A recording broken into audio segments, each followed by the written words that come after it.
Elle est la première femme de l'armée française tuée au Sahel. Le sergent Yvonne Wynne, 33 ans, engagé depuis 14 ans. À ses côtés, le brigadier Loïc Risser, militaire depuis 4 ans, a lui aussi perdu la vie. Tous deux étaient au Mali dans le cadre de l'opération Barkhane. Hier soir, ils effectuaient une mission de reconnaissance et de renseignement lorsque leur véhicule, un blindé léger, a été touché par un engin explosif artisanal. Il s'agit d'une arme particulièrement pernicieuse puisqu'elle peut être posée des semaines à l'avance et donc est difficilement détectable. Dans un communiqué, l'Élysée salue leur mémoire. Les deux militaires étaient issus du 2e régiment de hussards de Haguenau près de Strasbourg. Sur place, l'émotion est immense.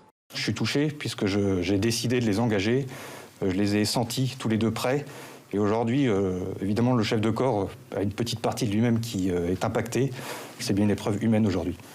Il y a une semaine, 3 autres militaires ont péri dans des circonstances similaires dans l'est du Mali. Leur mort a été revendiquée par la branche d'Al-Qaïda au Sahel.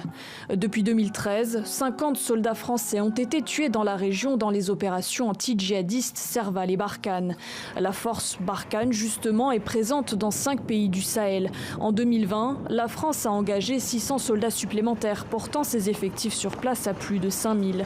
Mais elle envisage cette année de réduire ses troupes et se dit prête à négocier avec certains groupes sahéliens, à l'exception d'Al-Qaïda et du groupe État islamique.